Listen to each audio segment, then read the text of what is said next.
So, man, what you think about it? I guess he kind of held out a little bit about coming to the game. And, I guess they had to work out because of who he is, the family and everything else. But I guess they got it worked out. And there it is. He's in the new NCAA game. I guess it's coming out next week, I think. Right. What do you think that was, though? Like, what do you think his pause was? Let's talk about that. Like, why do you think financing? Huh? Finance. Listen, explain to the people, bro. Bro, financially, listen. I'm Arch Manning. My uncle is Eli and Peyton Manning. My granddaddy is Arch Manning. Right. We football royalty, so we had to make sure we work out the logistics. Ain't gonna be no $200 in a video game for me. No, right. Sir, not me. Right. Now, here's my question. I was just gonna say, in your favorite word, they used their leverage. Right. Here's my question. Do you think Cam Ward could have did this? No. No. Do you think Ruben Bain could have did this? No.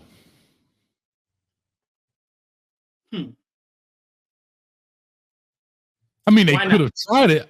What I'm saying, okay. Think about it. No. What I'm saying is, could they have done it? Yes, they could have done it, but I don't think it has the same impact as what Arch Manning because of the lineage. Again, I'll say this: if he was Tom Manning, he couldn't have. He'd be in the same boat as Ruben Bain and them. You know what I mean? Tom who? Tom Manning instead of Arch Manning. He was Timmy Manning. Poor little Timmy out there. He's just another dude.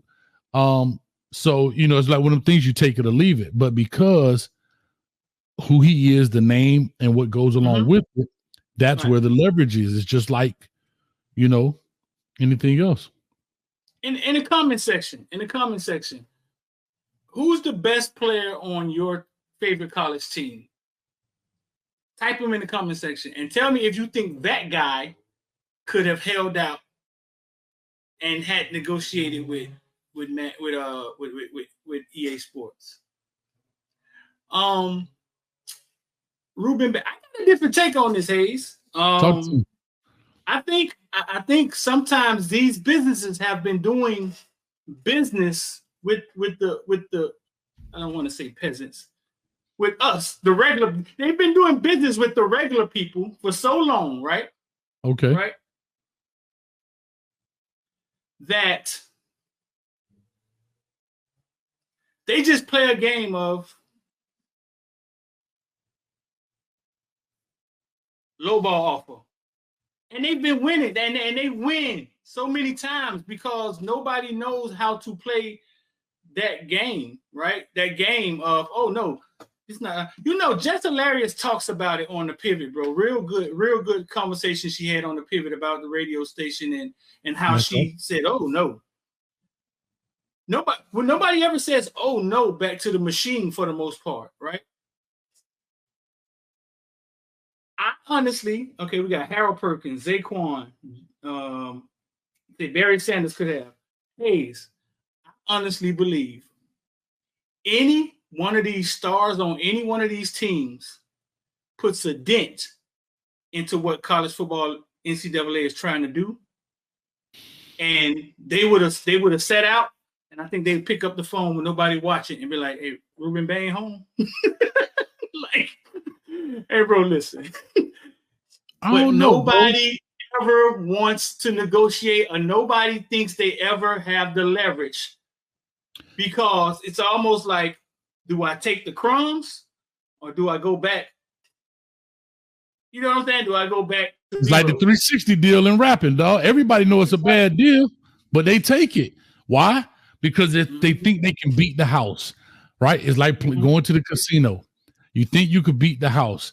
And so, to your point, I do believe in what you're saying. However, I believe there's strength in numbers. If Ruben Bain if everybody from these teams come together and decide to sit out or hold out, now you have strength in numbers, right? I always talk about this in teaching. If one teacher decides to strike, they'll fire them.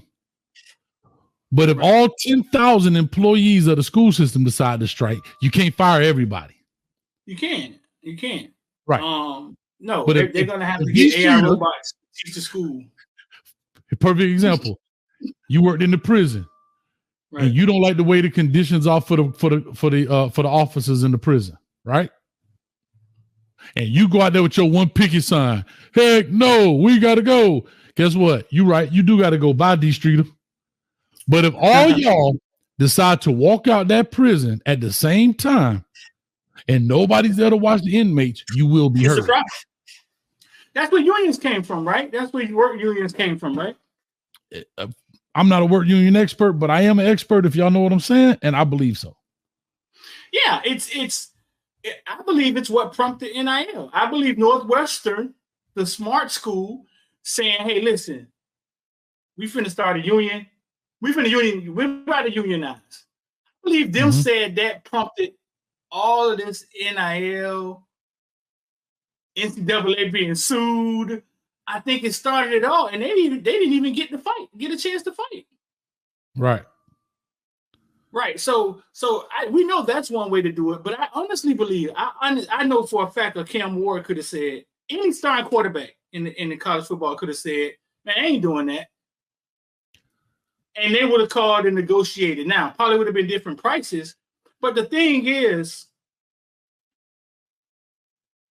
as a 19, 21, 22-year-old kid, right?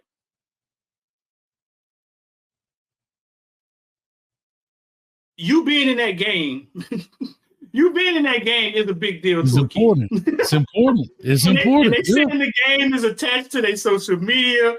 Bro, we talking about something. We talking about Total Recall type shit. Y'all don't know what Total Recall is. We getting there, dog. They talking about the game being attached to their social media. Yeah, 3 of them street on Total Recall. When the Total Recall, old girl had 3 of them, if you know what I'm talking about. Yeah, 3 of them bad boy. We talking Total Recall. What was the name of Vanilla Sky? We getting there, bro. Cause so I understand a 22-year-old kid wanting to be a part of the game, but from a business standpoint, because business is so uncomfortable, it's like, do you tell EA Sports no? Well, the Mannings will. Marvin Harrison and his gangster ass daddy will. We could shake hands and play the game later. We can laugh and joke and play tournaments later, but we gonna get to this business.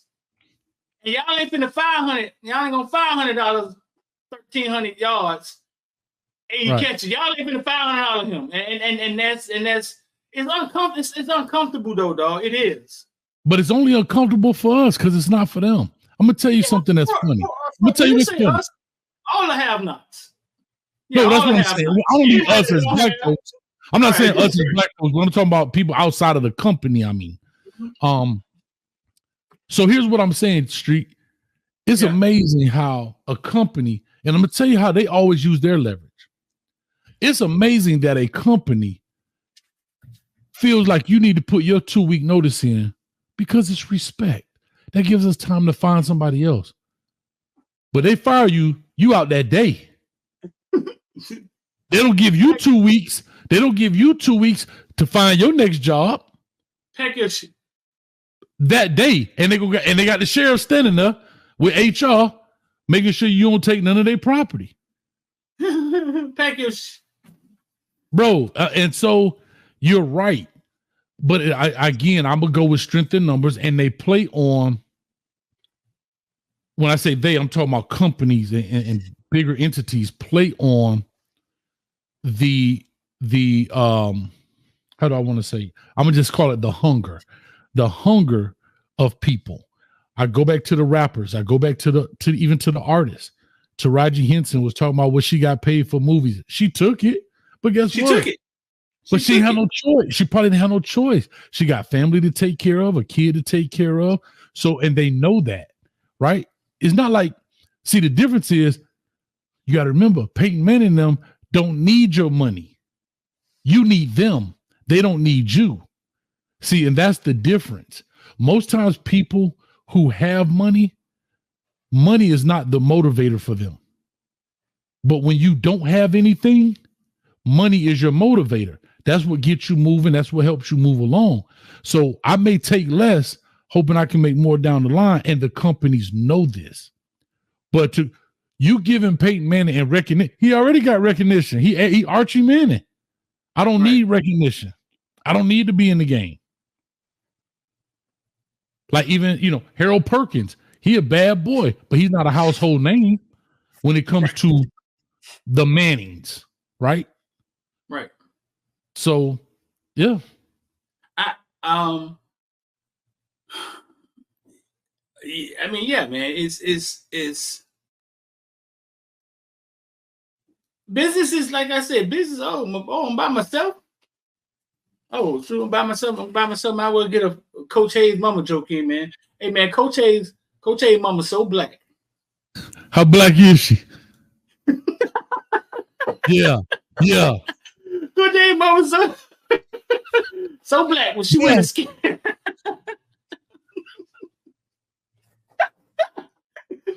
I look up, I'm gone. I might well give me a mama joke in. But nah, bro. It just got kicked out. I don't know what happened. Yeah. So yeah, man, it's definitely I honestly believe that a lot of kids could have negotiated. They just won't, and they just know that the masses won't. They create situations to where it's not saying Taraji P. Henson she can say no, right? But it's almost like say no, not knowing what they're going to say back. And I think a lot of times people don't test it. They don't.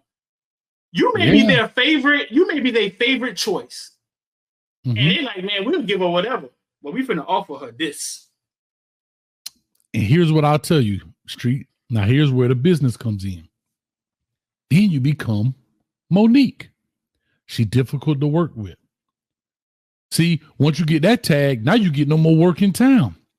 Like that's the game they play because you go to the table, you negotiate. And I thought in my mind, and I would just say Monique difficult to work with. But then when I hear the Tyler Perry voice recording she made, he's telling everything she said was true. Y'all want me to go to Europe and help promote your movie, but you don't want to pay me for those promotions. You want me to do all this extra stuff that wasn't in the original contract, but then you don't want to pay me for my time and effort. Yeah, right. And that's when you become difficult. Oh, she's difficult because it's easy for the industry to say you get that she's difficult to work with tag. And then also the other piece is if Taraji doesn't take that role, then she's not seen by other maybe directors in that light for other additional role. It's so many layers to this, man. The bottom line is anytime you parlay yourself into some money or something like that, you got to flip it into some ownership or something somewhere. So you have control of something. That's the bottom line. You can't play their game the entire. It's the same thing with kids getting recruited and they have a strong father figure or a strong business-minded person next to them. And the first thing the fan base starts saying is that, oh, they're about money. Oh, they're about, like, that's the first thing they start saying. Oh, no, I heard a daddy an a-hole. No, Cam Newton daddy asked for $1 million. One year natty. Guess what? Because here's the thing. One Gus Malzahn and natty, and that $1 million, guess what? Made Gus multi-millions over his career. Gus won the natty and went right back to the negotiation table and was like, hey, man, I think I deserve my money, right? I just brought y'all a natty to the program. That's right. Right. So let's make it normal. Let's normalize it not being uncomfortable to ask for what you worth. I agree with you 100%. Yeah. Let's normalize that. Because I know it's uncomfortable because you're not used to doing it, and then a lot of times people come from different backgrounds, nothing, and they just gonna take what's in front of them.